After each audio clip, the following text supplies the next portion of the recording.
So good morning everybody. My name is Andrzej Venesh. I come from the Joint Research Center of the European Commission. And our task was to lead the work package 2, which is on physical and chemical properties required for safety analysis. And a lot with focus on providing new experimental data to fill the gaps and to get better insight towards a better understanding the performance of the reactor. So I will start with my summary slide, which sums up all the deliverables that we proposed and also delivered. So there were in total of 8, and also they give you a bit overview what was the idea of the work package. So the first deliverable was to provide a full thermodynamic assessment, thermodynamic database on this key system, lithium, thorium, uranium, plutonium, fluoride system, which is a key system for the molten salt fast reactor system. As you can see, that was delivered on time. The second deliverable, the second task was to look how volatile are the volatiles with respect to oxide fuel, so the cesium and iodine as selected major fission products from the molten salt reactor fuel. I will have a slide on that. Then the third deliverable was to understand the molten salt fast reactor under some kind of accidental scenario, looking at high temperature event, but also on the undercooling event. So the high temperature event was more with respect to what would be the volatility, which components of the fuel would escape first, what would be, for instance, the boiling point, and the undercooling event would address then, for instance, what would be the first precipitates upon undercooling event. The fourth deliverable, the fourth test was looking at, there was more electrochemical study to look at the redox potential and let's say telluric behavior with respect to different redox potential, which is extremely important task to understand the corrosion mechanism of this particle element. The fifth deliverable was interaction of molten salt reactor fuel with water. There was a presentation yesterday given by Sarah, so I would suggest to refer to that talk. Sixth deliverable was aerosol formation and migration, so it was more like a simulation. Deliverable 7 was then technical report, or let's say task dealing with very challenging task to deal with develop a new viscometer, which we would use then to measure viscosity, which is extremely relevant property to understand fuel performance. And then the deliverable 8, which is still hanging but will be there in a couple of weeks, is the summary of all the data that we provided.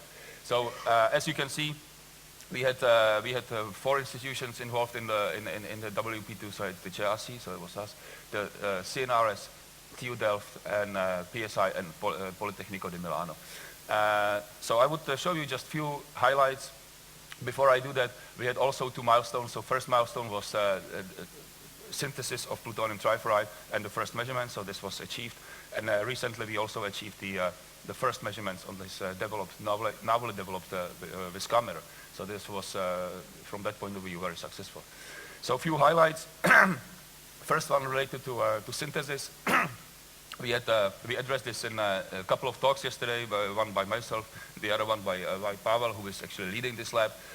So this was extremely important because this gives us, if we can master the synthesis, it gives us, let's say, access to actinide fluorides, and we can then use these highly pure actinide fluorides to perform different experimental measurements.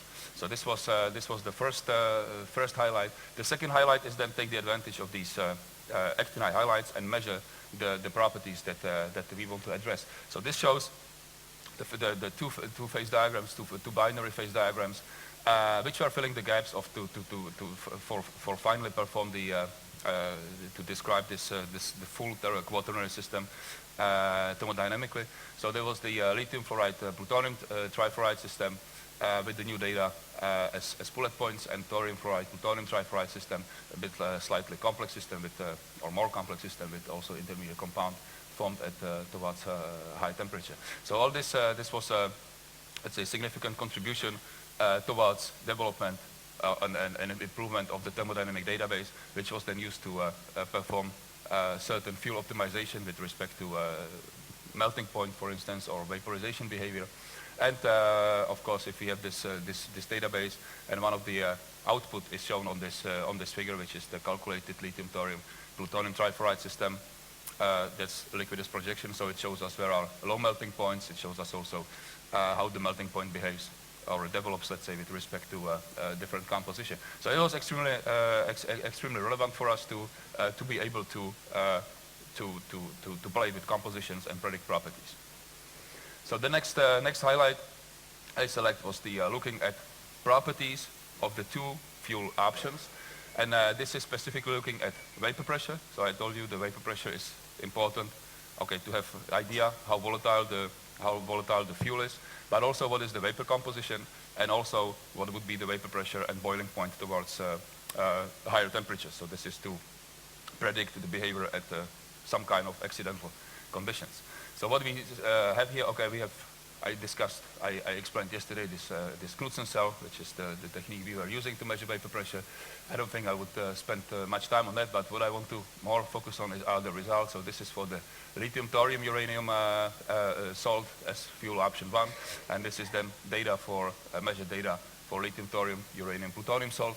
So you see the different vapor pressures for different gaseous species. So as I said, it gives us idea about not just total vapor pressure, as highlighted by the black curve, but also what will be the composition in the vapor, which gives us idea how would, for instance, the salt, the molten salt, dilute with respect to the different components. We have also performed the melting point determination for the fuel salts using the calorimetric facilities, and determined boiling points extrapolated from the vapor pressure data highlighted here. The next highlight is the looking at the fission product behavior in the fuel, again employing the same technique, and this was to look at how cesium fluoride, in this case cesium fluoride as one of the very likely chemical form of this cesium fission product, would behave in the fuel. Would it be volatile or would it be suppressed, as we trust it is? Because we always refer that there is a huge retention capacity of the fuel salt with respect to fission products. So what we did, we first measured cesium fluoride, which is somewhere here at relatively high pressures as in a pure state. And then in the next step, we mixed cesium fluoride in this fuel matrix. So we selected lithium thorium matrix as a key solvent. We dissolve it together, and then we performed the same or similar experiment, again heating the salt with a constant heating rate. And what we observed that the cesium fluoride has much lower volatility. So this was by 2.5 orders of magnitude. So this really confirmed experimentally this idea that there is really significant suppression of volatility of cesium should it be present in cesium fluoride form in the fuel.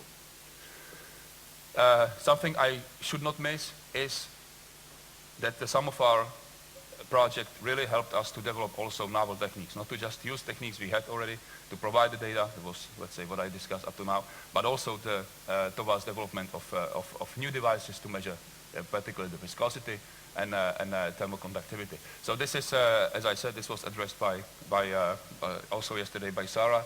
She spoke about it. I would recommend to refer to that presentation here to highlight really that this helped us tremendously, and now we are in a really good path towards measuring also these highly relevant properties of liquid salts containing actinides. And last but not least is the not only experimental data, but there was also big support of a group of PSI to perform to look at the properties from the perspective of molecular dynamics. This helped us, for instance, tremendously looking at thermoconductivity or viscosity, because I told you it was very challenging to develop this viscometer experimentally.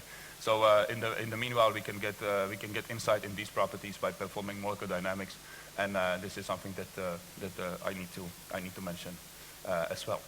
So to sum up the WP2 and more specifically looking at the scientific output, I rate this as extremely successful project overall, but also the work done in WP2. So of course I would appreciate all the partners that were involved. We had so far, okay, we have all the 2 milestones are achieved. Deliverables are more or less the 2 final reports will be there on time by the end of the month. So this is also very successful. But what I want to highlight the most is that we funded 2 PhD students. There was a wonderful exchange between Polyme and JRC, and TU Delft and JRC, and we ended up with 9 peer-reviewed papers, which I think is also very good. Thank you for your attention.